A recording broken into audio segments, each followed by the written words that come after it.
ഇന്ന് ചിങ്ങം 1, തിരുവോണത്തിനി 10 നാൾ കാത്തിരിപ്പ്. ഓണം ഓരോരുത്തർക്കും ഓരോരോ ഓർമ്മകളാണ്. എൻ്റെ ഓണോർമ്മകളിലെ എനിക്ക് ആദ്യം എത്തുന്നത് അത്തപ്പൂക്കളം തന്നെയാണ്.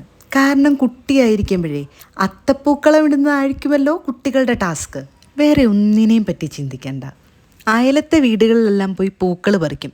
എന്നിട്ട് അതെല്ലാം കൂടെ വീട്ടിൽ കൊണ്ടുവന്ന് നമ്മൾ സോർട്ട് ചെയ്യും. പക്ഷെ സെയിം കളറിലെ കുറേ പൂക്കളൊന്നും കാണത്തില്ല.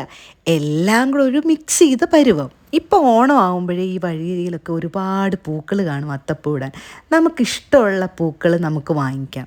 പല കളറിലെ പൂക്കൾ കാണും. പക്ഷെ നമ്മൾ പണ്ട് അയലത്തും പറമ്പിലും ഒക്കെ പോയി പറിക്കുന്ന പൂക്കളുടെ ആ ഒരു ഭംഗിയൊന്നും മൊത്തത്തിൽ കിട്ടുന്നില്ല എനിക്ക്. നമ്മളൊക്കെ വളർന്ന് കുട്ടികളൊക്കെ ആയിക്കഴിഞ്ഞിട്ട് സമയം കിട്ടുന്നില്ല എന്നുള്ളൊരു കാര്യമുണ്ട്. എന്നാലും എനിക്ക് ഓണമാകുമ്പോൾ അത്തപ്പൂ ഇടണം. വീടിൻ്റെ മുറ്റത്ത് അത്തപ്പൂക്കളം കാണുന്നത് തന്നെ ഭയങ്കര കുളിർമയാണ്. എല്ലാവർക്കും ഓണാശംസകൾ.